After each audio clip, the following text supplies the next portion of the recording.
तो आज की क्लास में मैं आपको सिखाने जा रहा हूँ सिले सिलाए सूट से मेजरमेंट लेके कैसे कटिंग करनी है। आज की क्लास में मैं आपको सिखाऊंगा सिले हुए सूट से नाप लेके कैसे कटिंग करनी है। हालांकि मैं वैसे स्टिचिंग करता नहीं हूँ, लेकिन हमारे कुछ परमानेंट कस्टमर ऐसे हैं जो फिर भी ज़बरदस्ती मुझे कपड़े दे जाते हैं। मेरे कस्टमर हैं, उन्होंने मुझे ये सूट दिया है, ये सूट है और इसकी पैंट है, और उन्होंने कहा कि सर सेम ऐसा इसको बनाना है, इसी नाप से। थोड़ा बहुत चेंजेस हमने करना है, ज़्यादा चेंजेस नहीं करना। लेकिन सिले हुए सूट से नाप लेके कटिंग कैसे करते हैं, क्या क्या चेंजेस करने पड़ते हैं, थोड़ा बहुत पंगा भी रहेगा इस सूट में, क्योंकि इस सूट को हम पंगे वाला सूट भी बोल सकते हैं। क्योंकि जैसे जैसे विंटर स्टार्ट होती है तो इस तरह के आप सब लोग देख सकते हो, इस तरह के जो सूट होते हैं बहुत ज़्यादा आपको मार्केट में मिलेंगे।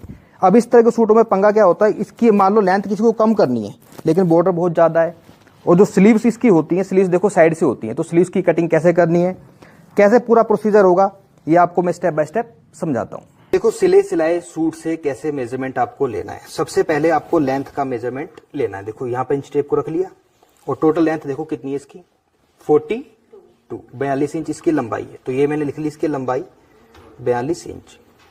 इसके बाद जो दूसरा मेजरमेंट लेना है वो लेना है आपको यहाँ से। देखो एक चीज और मैं आपको क्लियर कर देता हूँ कि जब हम किसी का बॉडी से मेजरमेंट लेके कटिंग करते हैं तो हम लोअर बेस्ट और अपर बेस्ट का भी मेजरमेंट लेते हैं। लेकिन जब किसी सिले सिलाए सूट से नाप लेके कटिंग कर रहे हो तो लोअर बेस्ट और अपर बेस्ट की आपको जरूरत नहीं होती, क्योंकि जिसका भी सूट है ऑलरेडी समझो उसको ये फिट है।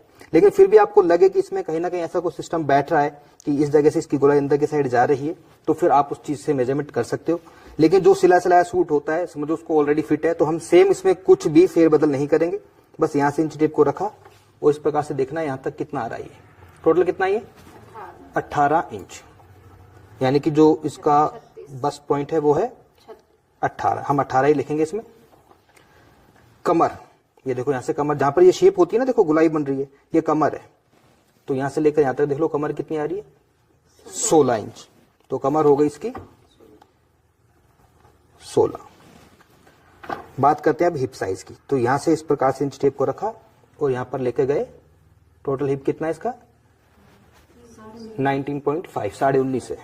तो हिप राउंड है 19.5। इसी तरह से इसका घेर मेजरमेंट कर लेते हैं। टोटल इसका घेर कितना है, घेर इसका 21 है, ये देखो, ठीक है। यानी कि जो घेर आएगा इसका वो है 21 इंच। अब दूसरी बात, यहां से दूरी देख लो भाई, इसकी दूरी कितनी दूरी पे आ रही है। नॉर्मल हम 21 इंच पे रखते हैं ना, ये जो यहां से, तो ये भी देखो इतने पर ही आ रहा है। कमर की शेप नॉर्मल 14 14.5 के बीच होती है, तो वो शेप भी यहीं पर आ रही है, तो इसको नापने की जरूरत नहीं है। अब मेजरमेंट लेंगे इसके शोल्डर का। जैसे कि आप देख सकते हो इसका जो गला है छोटा है, देखो ज्यादा बड़ा गला नहीं है। और हर सूट के जो कटिंग का फार्मूला अलग होता है, डीप गले का अलग होता है, छोटे गले का अलग होता है।